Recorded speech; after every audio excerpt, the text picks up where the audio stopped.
But right now, what we're interested in is this Terrapagos and Calyrex Ice matchup. Here we have Andrew Zheng. Seems to be a relatively newer player in terms of accomplishments, finishing top 16 in Orlando and top 8 at this event as well. I was like, oh, it's kind of familiar. I actually played Andrew at the Orlando Regional Championship, and they beat me. They were actually using a very different style of team, using Tinglu and Dondozo. So no surprise after playing against them to see them again here, but what an accomplishment and what an interesting team, Gabby. I know, there's so much more damage on the field compared to Tinglu and Dondozo. This time around, Andrew Zheng running the Urshifu Rapid Strike, Chi-Yu, Fluttermane, Terrapagos, Amoonguss, and Tornit Incarnate.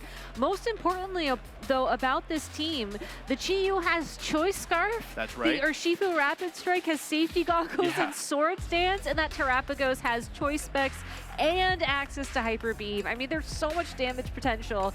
It makes me wonder just how he pivoted from running a very slow team to running something so offensive. Yeah, I mean, in our games, like, we were running out of time in the first game, and so maybe Andrew was like, I'm tired of these games taking 20 minutes. I want them to end quickly. Yeah, I actually think this is a really smart adjustment. Urshifu in the past felt pressured to run Aqua Jet because it's just a powerful priority move. But the thing is, with the overall bulk of Pokemon increasing, there's Leonard with his beloved Wobbuffet, and love this, baby. He's saying he loves Wobbuffet. He's sending us a message.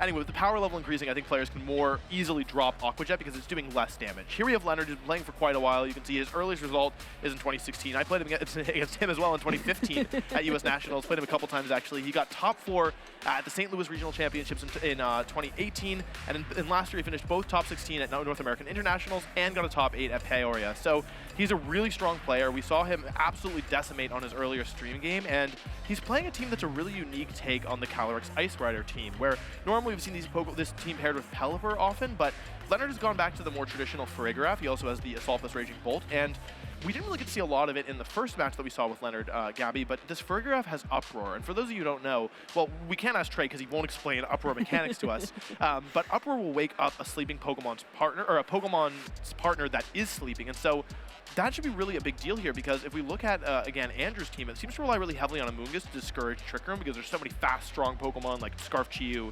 Tornadus, Speed Booster, Fluttermane, Specs Terrapagos, and Amoonguss is like a real like, kind of like, hey, don't set up Trick Room where Amoonguss is going to put all your Pokemon to sleep, and with Uproar, Leonard actually, and Safety Goggles, Leonard actually has a very interesting tool against that. It's a really unique pick as well. On a Pokemon like Farigiraf, though, it does make me wonder what utility you're giving up to run the combination of the Safety Goggles and Uproar. Yeah. But if you look at his opponent's team, you know, Andrew's way to stop Trick Room in this matchup is either using Taunt on that Tornadus, or you bring your own Amoonguss and put everything to sleep. So just by having that one Pokemon, you stop Prankster moves and you stop Spore, which does seem like it is the perfect fit for the team that Leonard brought here to today. That's right. Though he does have to watch out because Chi-Yu and Urshifu and all these other Pokemon can exert so much pressure, and normally you might think, okay, well, if Chi-Yu's on the field, maybe I can Terrastallize my Farigiraf to Dragon, or maybe I can Terrastallize my Calyrex to Fire. But if you Terrastallize, we haven't even talked really about Terrapagos and the damage that Choice Specs Terrapagos can exert here, and so it's actually quite scary for Leonard because, like, you can use Incineroar to try and like buy yourself some time, but then the Chi-Yu is Terra Ghost, so then like you have to worry about that. And of course, like you can Terrastallize to kind of like Terrastallize and have Incineroar, but like then you run into issues with the Terrapagos, or maybe you like try to do Amoonguss and you run into issues with the spread moves. So it feels to me like a lot of this game is going to be out. Can Leonard set Trick Room up without taking too much damage in the process? And there's not a lot of room for error, Gabby. One set and each of these players could be going home. So it's a really volatile matchup. We have kind of Tailwind versus Trick Room, the you know, kind of recurring like VGC storyline, but the Tailwind team actually has a lot of tools against Trick Room, and actually we're not even going to see a Trick Room lead. It's Incineroar and Urshifu. Yeah, a very safe lead from both these trainers. You have the Incineroar and the Urshifu out on the field for Leonard versus the Terrapagos and the Amoonguss on the field for Andrew. So that Amoonguss coming out in a supportive position with the Terrapagos to redirect attacks and to help protect its partner. Absolutely. Now Leonard is pressuring Terrapagos to not go for a defensive option here, or to not go for the Terrastallization. He says, hey, if you Terrastallize close combat, it'll do super effective damage, you will lose that Terra Shell, and also I can pressure that Terra Shell with Fake Out. So on the one hand, like, you've got a lot of pressure on the Terrapagos, but you don't have that much pressure on the Amoonguss. Here's the Fake Out. It is just into the Amoonguss here, so it's going to take a little bit of damage, but it's also going to do a little bit back with the Rocky Helmet. As Urshifu, let's see what it wants to go for here. It's just going to be the U-turn, actually. I like this a lot. You're doing not too much damage to Terrapagos, but you're breaking that Terra Shell, and that's going to be very important for Leonard later on. You're also pivoting out the Urshifu prior to it taking any damage this turn, and as Leonard's Urshifu is running Choice Scarf, you have to imagine that it may not be as invested in bulk compared to some other Pokemon.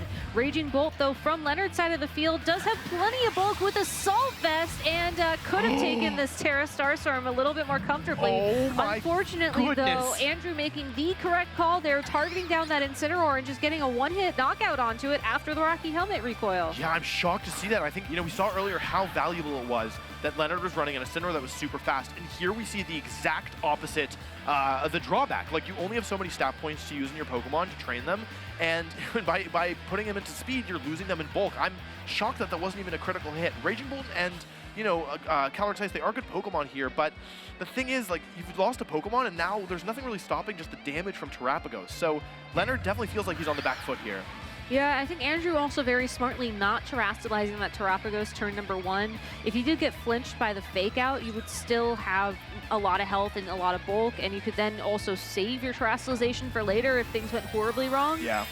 But now that the Urshifu is off the field, now that you have this opportunity to go for the terastallization, you have to take it so that you can do big damage with the Terra Starstorm, because at the end of the day, if the Amoonguss gets to attack at all this turn, it's not going to be able to match the damage. Absolutely. Here's Terra Starstorm. This can do a fair bit to both Pokemon with the choice specs, but it is slightly weaker than when it was not terastallized. You see it actually doing not a ridiculous amount of damage. Here's Thunderbolt. Thunderbolt coming out here, doing actually a meaningful jump to Terrapagos, and Glacial Lance coming out here. Is this going to pick up the Amoonguss? It depends on how it's trained, but that chip damage might be pretty impactful. It is. Amoonguss goes down, and all of a sudden I feel like Leonard's kind of back into this. He did take some damage on both his Pokemon, but they're both so tanky. Calyrex getting an attack boost here, and Raging Bolt is now threatening a Thunderclap here, which could be a really big deal.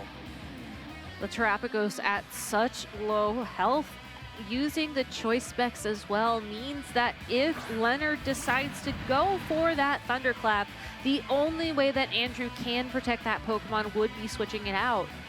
But is that a risk you want to take? The question here is, how much is Calyrex Ice going to take from Urshifu? Because if Calyrex Ice can get Trick Room up here, we know that it's running close combat and it has an attack boost. And so with Chi-Yu, with Terrapagos, with Urshifu, these Pokemon all take so much damage from Calyrex. And you know what? I bet like maybe close combat and Aqua Jet might pick up the KO, right? And maybe Surging Strike with Aqua Jet, it might get the KO on Calyrex, but there is no Aqua Jet. Andrew has opted to run Swords Dance, which is an incredible move and is really, really strong, but runs a huge risk here if Trick Room goes up. So what will Andrew go for here? A huge risk is being taken as Terrapagos switches out of the field and Chi-Yu takes its place. While the Beads of Ruin ability will help strengthen Terrapagos' attacks later on in the endgame, it's gonna have to stick around, but Leonard goes for the Thunderclap into that Urshifu, gets a one-hit knockout, and this Calyrex Ice Rider forgoes the Trick Room. This is a Glacial Lance with the attack boost, single target is not enough to pick the KO Chi-Yu, but it's Choice Scarf, the Terrapagos' choice specs. Raging Bolt has a great decision to make here as to who you Thunderclap first. Leonard Kraft won this game in that single turn. He identified that the obvious play was to go for the Thunderclap into the Terrapagos because, as you mentioned, Gabby, it's holding a choice item, and we are seeing the choice item's downside here, which is that you cannot switch moves, meaning you cannot use a defensive option like Protect. So Thunderclap into the Terrapagos would have been a very safe move. It could not protect, but Leonard identifies, hey, I just saw that Terra Starstorm didn't even, like, it doesn't do half of my health, so I can actually make a prediction that's somewhat safe, because if Urshifu goes for Protect, well, it's like you're not really taking that much damage, you'll still survive the Terra Starstorm, and Calyrex will get a second attack boost, and if you go for the obvious play of switching out the Terrapagos and attacking with Urshifu, then I will win the game on the spot. So Leonard showing that the threat of Trick Room actually applied so much pressure and actually used Raging Bolt offensively with Calyrex to just close out that game, but that just takes so much guts, Gabby, because it felt like Leonard was in control. It felt like he had a safe Thunderclap into Terrapagos and Trick Room, and something that sets, again, good players apart from great players, and something that could catapult Leonard into the finals of this tournament is his willingness to respect his opponent, to say, I know that you know that I have this option, I know that you are good, I know that you will respect me, and therefore, I'm going to act as if you are good, as if you are a great player. Andrew says, you know what? I am a great player, thank you very much. And Leonard says, no, actually, thank you. I'm glad to hear they're polite about it at the end of the two day. very polite trainers from what I can tell. Again, I am wired directly into their brains, so. Of course, of course. I mean, that explains so much, and I'm sure we'll talk about that later. We don't have to. Anyway, we're jumping into game 2 here. These players, look at how dialed in they are. I mean, that's how you have to play. That's how you have to be. There is so much on the line. These are these players' dreams, right? It's a Pokemon battle, yes, but it's a Pokemon battle that these players care so much about. And the title, the opportunity to win the title of regional champion means so much. Leonard showing a Pokemon adjustment already here, swing out of the gates with Farigiraf and Incineroar, a Pokemon that we did not see in the first game. Farigiraf as Andrew switches up his leads as well. Unfortunately, though, for Leonard, Farigiraf is not going to appreciate the presence of that Chi-Yu on the opposing side of the field. Beads of Ruin is in play. Terapagos will be the fastest Pokemon on the field behind that Chi-Yu with the Choice Scarf. And once this one turn of Fake Out is gone from Leonard's side of the field, I feel like we're going to start seeing some big damage fly. We can, but the interesting thing here is that the Chi-Yu is Terra Ghost. And so if you want to go for the Terra Ghost, you forfeit your ability to turn Terapagos into the Pokemon that is the most scary version of it. With that Terra Star Storm, that's a stellar type move that hits both opponents. So actually, Terapagos doesn't want to lose the Terra Shell, switching into Amoonguss, and Andrew saying, I don't think you're going to fake out my Chi-Yu. He's correct. Fake Out goes out into the Amoonguss, the threat of Terra Ghost keeping Chi-Yu safe as Dark Pulse comes out. Is it enough to pick up the KO on Farigiraf? It's not! Leonard survives! Will it flinch? It does! Oh, that Farigiraf had the opportunity to go for an attack there that turn, but thanks to the secondary effect of that flinch from the Dark Pulse, it was unable to move. Now you have this Amoonguss on the field, which really appreciates the fact that Farigiraf is at such low health, as when we were talking about this in Team Preview, Leonard's anti-Amoonguss Pokemon really is that Farigiraf. That's right. That was a huge, huge turn. I mean, without the flinch, I think this game could look very, very differently. And yeah, I mean, a good call from Leonard to know that he would survive a Dark Pulse, but yeah, it's not going to take a second one, I'll tell you that much. Farigiraf going down there, that 30% chance to flinch coming up huge. And now what is Incineroar going to do? Because if Leonard does not have a Amoonguss in the back, something is going to be falling asleep. Here's the Flare Blitz coming out into the Amoonguss, not picking up the KO. That's a bulky Amoonguss, and it's actually going to do a lot of damage in return with both the Rocky Helmet and the Flare Blitz recoil. Incineroar hasn't been attacked yet except by Amoonguss's Rocky Helmet, and look at how much health it's already lost. Over 60%, forced to eat the Citrus Berry, probably far earlier than it would like to. Yeah, and with no safety goggles available to it either, as Farigiraf was holding that item, that Incineroar is put to sleep. Yeah, this is looking bad for Leonard. To Leonard's benefit, he does have the opportunity for a Pokemon to come out onto the field now, and you are going to outspeed the Amoonguss at least. That's true. With the Chi-Yu locked into Dark Pulse and looking at Leonard's Pokemon, I mean, you have to assume we're going to see either the Calyrex Ice Rider or the Urshifu from him. Yeah, I think it could also be, Raging Bolt is the other option. Like, Urshifu's obviously extremely, extremely good, but Raging Bolt felt like it did so much work that last game that I do understand the desire to bring it here. I mean, it makes sense, right? The problem really isn't the Pokemon on the field, it's the Pokemon in the back, right? Like, it's this Terapagos mostly, because if it weren't for the Terapagos, you could have brought in Calyrex Ice Rider, maybe Terra had gone for the Trick Room or just gone for a KO on the Chi-Yu and then figured it out from there. Terapagos switching in here, getting the Regenerator ability on Amoonguss, saying, hey, I know that you don't have great ways to hit it. Here's another Dark Pulse. It is being boosted by the Beads of Ruin. It's his first turn of sleep, and Incineroar was guaranteed to take that. The question is Raging Bolt going to be able to attack here? It is Thunderbolt. It is going to be weakened by the Terra Shell here, so Terapagos losing the value out of that Terra Shell. A Paralysis could turn this around. It is, oh my god, that actually did a lot of damage thanks to the Beads of Ruin. So, yeah, the Terra type on this Raging Bolt is electric, actually. I almost wonder, Gabby, do you think there's a chance that with the Terra Electric and the now not super, like the neutral damage and the Beads of Ruin, is there a chance that Terra Electric Thunderclap could knock out Terapagos? I mean, if anybody would know that, it would be Leonard Kraft III, who is arguably the most knowledgeable Pokemon trainer out there in terms of mechanics. And I think beyond that, honestly, this is a shot that you have to take. He's going for Your it. Incineroar is asleep. You probably aren't going to wake up this turn, but you know that if you attack with the Thunderclap, and if you go for this Terastallization, you're guaranteed to hit one of these Pokemon, as again, they're both holding those choice items. Yeah, if this works, Thunderclap comes out, will it KO? Terapagos just got so much tankier, but it is a very powerful move. Well, not very close, unfortunately. Dark Pulse coming out here as well.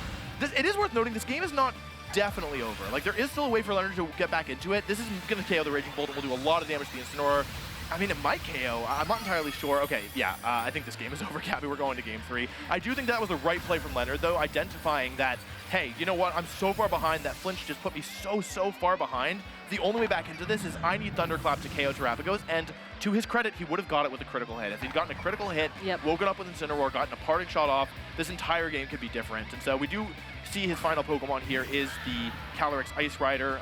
But yeah, unfortunately against the 4 Pokemon left, there's just nothing Leonard can do. And this is one of the weaknesses of Farigiraf, is that it's very vulnerable on that setup turn. And one of the strengths of Terrapagos is that Leonard did not want to terastallize his Farigiraf turn 1 to take less damage from the Dark Pulse because of the threat of Terrapagos. So it's a 4-0 victory for Andrew Zheng here in the second game of our best of 3, meaning that whoever wins this final game of the set will be advancing towards the finals. Yeah, I really do like how Leonard tried to lead the Farigiraf in this game number 2 to just respect the fact that, yes, Andrew did lead Amoonguss both games and really just say, hey, I want to make sure that this Amoonguss is essentially neutralized before I try to go for my speed control, before I try and go on the offense. But unfortunately for Leonard, there just wasn't enough time, and Farigiraf took too much damage from that Dark Pulse. Yeah, I think the turn 1 was really important there, right? Yeah. Where Fake Out, if that had gone into Chi-Yu, and I think on a Terrapagos team, you can risk it going into Chi-Yu there because of the Terragos being so costly. Terrapagos' stats improve in a meaningful fashion when it terastallizes, and both its HP and special attack stat become significantly higher, as well as Terra Star Storm becoming a spread move. And so, yeah, it can be a pretty big deal to get that Terra Star Storm and the terastallization off. And so, because of that, Terrapagos players rarely want to terastallize another Pokemon. It does happen occasionally, and of course, Leonard might have felt like he needed to respect the option, but you can typically be a little bit more aggressive with the, like, assuming that the other Pokemon are not going to Terra because the cost is so high of terastallizing a Pokemon that is not Terrapagos. So then that begs the question, though, if you go for the run back with the Incineroar against the Chi-Yu lead, do you go for the Fake Out into that spot, or do you think that Andrew Zheng's just going to take a huge swing and go for that terastallization? It's tough. In a game 2, when you're up a game, it feels like that's the time to risk it, right? Exactly. Say, you know, this is already a niche move, but in a game 3, I mean, how many games this weekend have we seen by a player making an incredibly aggressive play, kind of betting, going all in on a Pokemon, on like a specific play, calling a specific option. And so now that it's game 3, especially because you revealed what happened the last game, I would be a lot more nervous to go for it here. And we see that Leonard probably agrees, as he does lead off with Incineroar and Raging Bolt against Urshifu and Amoonguss. So once again, we do see the Amoonguss on the field for Andrew, but it's going to be the Urshifu next to it. A Raging Bolt is a great adjustment here as well because it will be able to at least threaten the Urshifu pretty well. We saw how well it could take the attacks from Terrapagos and Chi-Yu, but unfortunately, I think this Incineroar is in a bit of a tough spot here. You want to try and flinch the Amoonguss so you don't get put to sleep, but then you're going to be taking a Surging Strikes from that Urshifu. Yeah, absolutely. It's a very dangerous position for both players because right now you're being threatened by Fake Out and Thunderbolt. There was the option for Swords Dance, protect both, go for a Swords Dance, but not what Andrew's going for here. Surging Strikes comes out. It does a lot of damage. The thing is, this Incineroar is holding the Citrus Berry, and if I know Leonard, it might have been trained to survive the Surging Strikes after the Citrus Berry, but the Rocky Helmet might make things a little bit more complicated. Second hit of Surging Strikes, I don't think it's going to be enough. I think the Rocky Helmet is actually going to put Incineroar. It's going to make the difference here. Incineroar goes down after a single Surging Strikes, but what did Raging Bolt go for? Will it KO this Urshifu in a single hit? Because if it does, this could change the game immensely. The move coming out is Volt Switch. I don't think it's going to be enough damage. No, oh my goodness, it is! Is it a critical hit? It's not. No. Raging Bolt has a ton of special attack investment, or maybe it just, yeah, like somehow picks up the KO and Raging Bolt is switching out here. But Gabby, I don't think that's that bad of a trade for Leonard. I don't think so either, because now Leonard has the opportunity to get that Farigiraf out on the field in a situation where the Incineroar could then maybe come, or the Incineroar was just knocked out, but still you can have that support alongside of that Pokemon, so you're not in as bad of a position as it was in game number 1. You do have to respect the threat of this Amoonguss here, but we know Calyrex Ice Rider will outspeed and could potentially knock out from this range. That's right, yeah. So, I mean, Ice Rider we saw in game 1, Fake Out plus Glacial Lens was enough. Most times that should be enough, unless the Amoonguss has a ridiculous amount of defensive training. As Raging Bolt comes back in here, I love this positioning from Leonard. What this is saying is, hey, you can Rage Powder, yes, but that means that I'm going to get your Amoonguss, and if you don't Rage Powder, then Thunderbolt will break the Terra Shell. Oh my goodness, we are seeing something extremely unexpected as Terrapagos. Excited. Yeah, this is pretty ridiculous. So Hyper Beam is different than Terra Star Storm. Terra Star Storm actually becomes weaker when Terrapagos terastallizes because of the fact that the move turns into a Stellar type, so it's not getting the same type attack bonus from Terrapagos being a normal type. Hyper Beam, on the other hand, keeps not only the same type attack bonus by being a normal type move, it also gets a Stellar boost on top of that. So here's the Stellar Terra from Andrew. We saw how quickly Andrew locked in. Seems very confident that it will pick up the KO here if Andrew decides to go for it. Here's Terra Stellar from Terapagos. This turn could decide the game, Gabby. This turn could decide the game. A big risk, though, as you are not able to attack next turn with Terapagos. Hyper Beam, though, into the Ice It's a one-hit KO! That's a one-hit knockout. That Terapagos was able to make that work. Can take the Thunderbolt as well here, and with the Raging Bolt put to sleep by Spore, Andrew might have just found a way to break through Leonard's strategy. It all depends on the last Pokemon. If it's Farigiraf, Leonard does have a way to wake up, and he has a way to attack around the safety goggles, but if it's Urshifu, I don't know if it's going to be possible for Leonard to get around this Amoonguss. Leonard taking his time, he's thinking things through. We also haven't seen the Amoonguss on Leonard's end. I don't know how good that would be here, but it is the other option. But it really comes down to this last Pokemon. We saw Urshifu in Game 1, we saw Farigiraf in Game 2. What is it going to be from Leonard? Taking a moment, I think, just to process the gravitas Urshifu. here. I mean, if you think about what's on the line, the winner of this match will go on to the finals. The winner of this match will get championship points, will get prize money. There is so much on the line here for these trainers, and that's exactly why you saw Andrew reach for that Hyper Beam. Yeah, absolutely. That was the out, and that could have been the winning play. Here comes a Rage Powder just to keep the Terapagos safe this turn from any damage. Close combat, not very effective, going to drop the defense of that Urshifu, in addition to taking some recoil damage from Rocky Helmet. Raging Bolt does not have the opportunity to wake up this turn either, but really, as long as Amoonguss is around to use Rage Powder, that Terapagos could go for another Hyper Beam. Yeah, the thing is that Hyper Beam is only, I believe, 90% accurate, which means that if it misses a single time, this entire game could turn around. Chi-Yu only has the move Heat Wave to hit multiple targets, so if somehow Leonard were to deal with these two Pokemon, Chi-Yu could find itself in a lot of trouble. We do see actually a really risky play here from Andrew, choosing to save Terapagos. Leonard has a way back into this game. There is a 1 in 3 chance that Raging Bolt will wake up. And if Leonard targeted down the Chi-Yu with a close combat and Raging Bolt wakes up and goes for a Draco Meteor, this game could be turned completely on its head. Beads of Ruin will take a moment to activate here to ensure that special attacks do more. Here comes that close combat. It's a one-hit knockout onto the Chi-Yu. What will Raging Bolt do? It's a 1 in 3 chance, Gabby. Raging Bolt, this is your moment. If you want to win this tournament, you need to wake up right now. It stays asleep. Unfortunate for Leonard as Andrew fires off with a Spore here, going to put Urshifu to sleep, and it's still not over, actually. Leonard still having this full HP Raging Bolt means that he does have a way back into this game. It's going to be so hard against these powerful Pokemon, Amoonguss and Terapagos, but it's not over just yet. It's not over just yet, and Terapagos does get the opportunity here to change the attack that it's using, so it will not be relying on Hyper Beam anymore. It looks like Andrew is switching to Terra Starstorm, which should be a knockout onto that Urshifu, but will take a couple more turns for this Raging Bolt. But as long as Amoonguss is there to protect its partner in that Terapagos, it is going to be able to go for these attacks. How much is it going to do, Gabby? Terra Starstorm coming out here. It will KO Urshifu. The question is, how much does it do to Raging Bolt with the Assault Vest? That's not that much damage. Raging Bolt, if you wake up this turn, if you connect a Draco Meteor, you can win this game. Raging Bolt stays asleep.